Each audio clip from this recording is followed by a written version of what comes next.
भगवान श्री कृष्ण से कितना कुछ छूटा।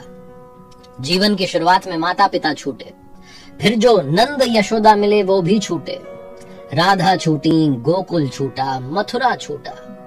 जीवन भर कुछ ना कुछ छूटता ही रहा, लेकिन जो नहीं छूटी वो थी भगवान श्री कृष्ण की सकारात्मकता और उनकी मुस्कान। जिंदगी में जब सब कुछ छूटता रहे तब भी कैसे आप मुस्कान को बनाए रख सकते हैं और कैसे सकारात्मक रह सकते हैं, ये सिखाते हैं भगवान श्री कृष्ण। नमस्ते दोस्तों, आपका स्वागत है। आप देखना शुरू कर चुके हैं मेरी नई लर्निंग सीरीज जिसका नाम है सीखोगे नहीं तो जीतोगे कैसे। और आज मैं बात करूंगा उन 5 बातों की जो हम सभी को सीखनी चाहिए भगवान श्री कृष्ण से। जब जीवन में कुछ भी समझ में ना आए तो एक काम कीजिएगा, हमारा जो पवित्र ग्रंथ है श्रीमद् भगवद गीता, उसे पढ़ना शुरू कीजिएगा। जिंदगी की हर शंका का समाधान आपको मिलेगा, हर समस्या का सलूशन आपको मिलेगा। आइए बात करते हैं 5 learnings from Lord Shri Krishna. Learning number 1, सीखने वाली सबसे बड़ी और सबसे पहली बात, इंपॉर्टेंस ऑफ कर्मा। भगवान श्री कृष्ण ने श्रीमद् भगवद गीता के दूसरे ही अध्याय में कहा, कर्मण्येवाधिकारस्ते मा फलेषु कदाचन मा कर्म फल हेतुर्भुर्मा ते संगो अस्त्व कर्मणि। भगवान श्री कृष्ण कहते हैं धनुर्धर अर्जुन से, जब अर्जुन ने कहा कि अब तो मुझे युद्ध नहीं लड़ना, मुझे मतलब लड़ना ही नहीं, मुझे रहना ही नहीं युद्ध भूमि में, मैं क्यों लड़ूं, क्या मिलेगा मुझे। तो भगवान श्री कृष्ण ने कहा कि कर्म पर ध्यान दे, फल की चिंता मत कर। भगवान श्री कृष्ण ने कहा कि जो मोह है फल से, उससे खुद को डिटैच कर लो। ये जो यात्रा है मंजिल तक पहुंचने की, इस जर्नी को एंजॉय करो। भगवान श्री कृष्ण ने जो समझाना चाहा था अर्जुन को श्रीमद् भगवद गीता में, इसको और अच्छे से समझने के लिए मैं रोजाना शाम में यथार्थ गीता पढ़ता हूँ। हमारे गुरु महाराज हैं परमहंस स्वामी श्री अड़गड़ानंद जी महाराज, उन्होंने गीता की यथार्थ व्याख्या की है। और जब मैं यथार्थ गीता पढ़ता हूँ तो स्पिरिचुअलिटी में इसका मतलब कुछ अलग है। भगवान श्री कृष्ण जिस कर्म की बात कर रहे हैं वो यज्ञ को कार्य रूप देना ही कर्म है।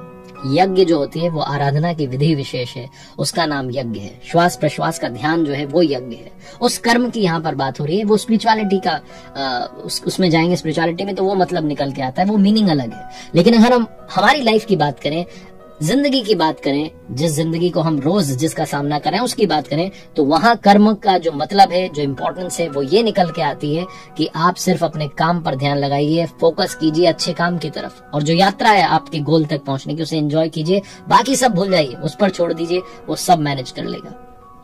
जो अच्छा काम करता है उसके साथ कभी बुरा नहीं होता है। महाभारत की एक घटना है। महाभारत के युद्ध से पहले धनुर्धर अर्जुन और दुर्योधन दोनों ही भगवान श्री कृष्ण के पास में मदद मांगने के लिए गए थे। उस वक्त भगवान श्री कृष्ण विश्राम कर रहे थे। जो दुर्योधन था वो तो इगोइस्टिक बंदा था, वो भगवान श्री कृष्ण के सर के पास जाकर खड़ा हो गया। धनुर्धर अर्जुन जो थे वो भगवान के चरणों में जाकर के बैठ गए सेवा करने के लिए। जहां भगवान की नींद खुली तो सबसे पहले चरणों में अर्जुन को पाया और कहा कि बोलो क्या चाहते हो, क्या मांगना चाहते हो। दुर्योधन गुस्सा हो गया, झगड़ने लगा कि मैं बड़ा हूं, मैं पहले आया था, ये वो। तो उन्होंने कहा भाई तुम मांग लो, तुम्हें क्या मांगना है। दुर्योधन की जितनी बुद्धि थी, जैसे कर्म थे, उसने मांगा कि मुझे सेना चाहिए। अर्जुन की जैसी बुद्धि थी, जैसे कर्म थे, अच्छा ही हुआ, उसने मांगा कि भगवान आपका साथ चाहिए, आप बस मेरे रथ के सारथी बन जाइएगा। भगवान श्री कृष्ण अर्जुन के सारथी बन गए, क्योंकि उन्होंने अस्त्र नहीं उठाने की प्रतिज्ञा ले रखी थी। सारथी बन गए। और उसके बाद में जो हुआ, जो उन्होंने गीता का ज्ञान दिया, जिस तरीके से उन्होंने वो स्ट्रैटेजी बनाई युद्ध की और जिस तरीके से जीत दिलवाई, ये बताती है कि जिसके कर्म अच्छे हैं उसके साथ जो फल मिलेगा उसे बाद में वो अच्छा ही होगा। लर्निंग नंबर 2, जो भगवान श्री कृष्ण से सीखने वाली बात है, सबसे इंपॉर्टेंट, इस दुनिया में जो भी हो रहा है उसके पीछे एक वजह है। भगवान श्री कृष्ण ने श्रीमद् भगवद गीता में अर्जुन से कहा कि सर्वधर्मान् परित्यज्य मामेकं शरणं व्रज अहम त्वाम सर्व पापेभ्यो मोक्षयिष्यामि मा शुच। सब कुछ छोड़ करके मेरी शरण हो जा, मैं तुझे मोक्ष दूंगा। भगवान श्री कृष्ण ने अर्जुन को समझाना चाहा कि इस दुनिया में जो भी चीजें हो रही हैं उनके पीछे कारण है, और हम सब जो हैं ऊपर वाले की बनाई हुई संतानें हैं, और जो ऊपर वाला है वो अपनी संतानों के साथ बुरा नहीं कर सकता। तो कभी अगर कुछ बुरा हो रहा है तो आपके ही कर्मों के परिणाम हैं जो वापस लौट करके आ रहे हैं। भगवान श्री कृष्ण ने तो ये भी कहा कि कर्मों का परिणाम वैसे ही ढूंढ निकालता है, जैसे कि एक बछड़ा खो जाने पर हजारों गायों में, सैकड़ों गायों में अपनी माँ को ढूंढ निकालता है। तो इसलिए अच्छा होगा, इस बात में यकीन रखिए, अपने आप को ऊपर वाले को सौंप दीजिए, उसके बाद भूल जाइए, बाकी सब कुछ उन्हें देखना है। एक बहुत छोटी सी कहानी है जो महाभारत के युद्ध किए, वो युद्ध भूमि जब उसको तैयार किया जा रहा था, युद्ध शुरू होने से पहले जब मुआयना करने के लिए भगवान वहां पहुंचे, मैंने आपको शायद पहले भी सुनाई, तो एक चिड़िया उड़ती हुई आई और भगवान श्री कृष्ण से कही कि मेरा घोंसला जमीन पर आ गया है, यहाँ हाथियों ने पेड़ वगैरह हटा दिए, मेरी मदद कीजिए। भगवान श्री कृष्ण ने कहा मैं होनी को नहीं टाल सकता, जो होगा वो होके रहेगा। उस चिड़िया ने कहा कि क्या मैं आप पर विश्वास कर लूं, बस इतना बता दीजिए। उन्होंने कहा विश्वास कर लो। अगले दिन जब युद्ध शुरू हुआ तो उन्होंने अर्जुन से, भगवान श्री कृष्ण ने धनुष मांगा, तीर मांगा। अर्जुन डर गया कि ये क्या कर रहे हैं। उन्होंने कहा दो तो सही।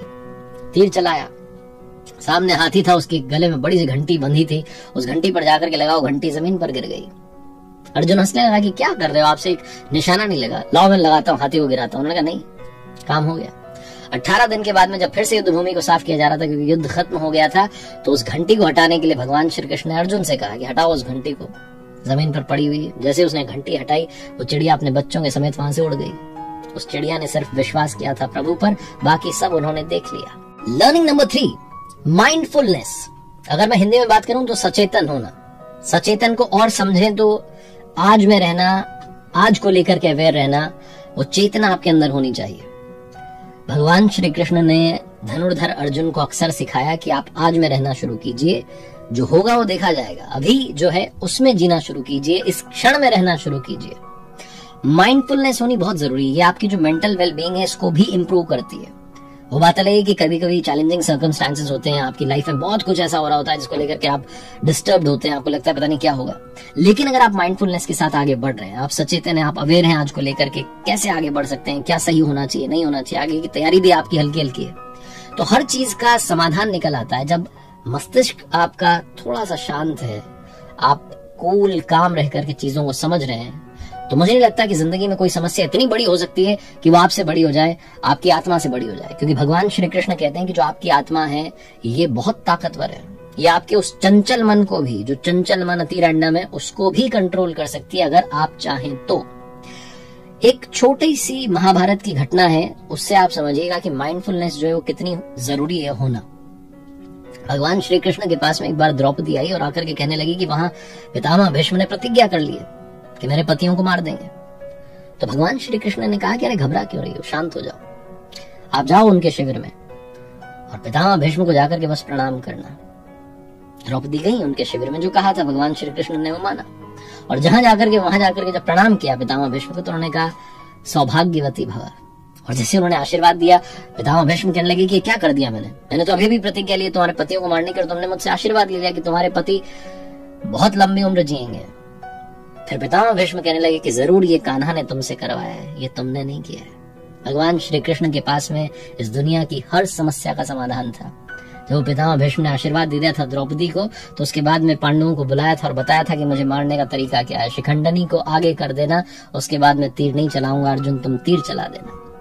हर घटना से महाभारत की बहुत कुछ सीखा जा सकता है, भगवान श्री कृष्ण से काफी कुछ सीखा जा सकता है। उसमें से एक सबसे इंपॉर्टेंट बात है कि आप अवेयर रहिए आज को लेकर के, आने वाले कल को लेकर के भी। लर्निंग नंबर 4, सीखने वाली चौथी सबसे बड़ी बात, अपने गुस्से को कंट्रोल कीजिए। जो आपका गुस्सा है अगर ये बेकाबू हो गया तो खेल खत्म हो जाएगा। भगवान श्री कृष्ण ने श्रीमद् भगवद गीता में कहा कि क्रोधात् भवति सम्मोह, सम्मोहात् स्मृति विभ्रमः, स्मृति भ्रंशात् बुद्धिनाशो, बुद्धिनाशात् प्रणश्यति। क्रोध जो होता है, जब गुस्सा आता है तो भ्रम पैदा होता है, भ्रम जो होता है वो बुद्धि को नष्ट कर देता है, और जब बुद्धि नष्ट हो जाती है तो इंसान का विनाश हो जाता है, क्योंकि विनाश काले विपरीत बुद्धि। क्रोध की वजह से ही महाभारत की शुरुआत हुई। दुर्योधन को क्रोध आता था, उसने एक ऐसा खेल रचा जहां पर द्रौपदी को बुलाया गया सभा में, और दुर्योधन के छोटे भाई दुशासन ने द्रौपदी का चीर हरण करने की कोशिश की। वो एक घटना ऐसी थी जिसने दुर्योधन का और उसके भाइयों का विनाश कर दिया। महाभारत की ऐसी कई सारी घटनाएं हैं जो हमें सिखाती हैं कि गुस्से पर, क्रोध पर काबू होना बहुत ज्यादा जरूरी है। लर्निंग नंबर 5, कहते हैं कि पांडवों ने महाभारत का युद्ध जीत लिया। नहीं, सारथी भगवान श्री कृष्ण ने बिना युद्ध लड़े ही महाभारत का युद्ध जीत लिया। लर्निंग नंबर 5 जो है ये बहुत ध्यान से समझिएगा। इस दुनिया में कोई भी काम छोटा या बड़ा नहीं होता है, हर काम की अपनी इंपॉर्टेंस है। बहुत सारे लोगों को लगता है कि मैं तो बड़ी जॉब कर रहा हूँ, बड़ी पोजीशन पर हूँ, मुझे तो इतना मतलब बोलते ना रीजन का हेड बना दिया और नेशनल हेड बना दिया और पता नहीं क्या क्या लोगों के मन में आ जाता है।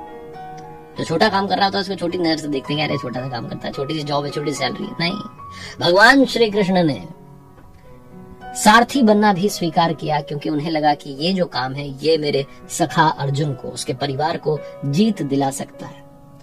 हर काम का सम्मान कीजिए, हर पद का सम्मान कीजिए, हर व्यक्ति का सम्मान कीजिए, ये भगवान श्री कृष्ण सिखाते हैं। उन्होंने महाभारत में, गीता में बहुत सारी बातें ऐसी कही हैं जो हम सब की जिंदगी को बदल सकती हैं। बस जरूरत है उन बातों को इम्प्लीमेंट करने की, उन बातों पर चलने की। और जाते जाते कुछ कमाल की बातें जो भगवान श्री कृष्ण ने कही हैं। जो हुआ अच्छा हुआ, जो होगा वो अच्छा होगा, सब कुछ मुझ पर छोड़ दो, अपने कर्म पर ध्यान दो, जो पाप रहित और स्वार्थ रहित होना चाहिए। भगवान श्री कृष्ण ने कहा था कि नरक के 3 द्वार हैं, काम, क्रोध और मोह। जीवन में जो भी कर्म आप करें उसे पूर्ण समर्पण के साथ, लगन के साथ कीजिएगा, अच्छे मन के साथ कीजिएगा, ईर्ष्या के साथ, द्वेष के साथ, अहंकार के साथ, ईगो के साथ मत कीजिएगा। अच्छा काम करेंगे, अच्छा मिलता चला जाएगा। भगवान श्री कृष्ण की कृपा हम सभी पर बनी रहे, जो आप चाहते हैं आपको मिलता रहे, यही मेरी मंगल कामना है। देखते रहिए मेरे साथ हर सोमवार सुबह 9:30 बजे एक नई कहानी। और यही कहूंगा जो अक्सर कहता हूँ, ऊपर वाले के आशीर्वाद के साथ, अपनी सच्ची मेहनत के साथ और अपनी फैमिली के प्यार के साथ कर दिखाओ कुछ ऐसा कि दुनिया करना चाहे आपके जैसा।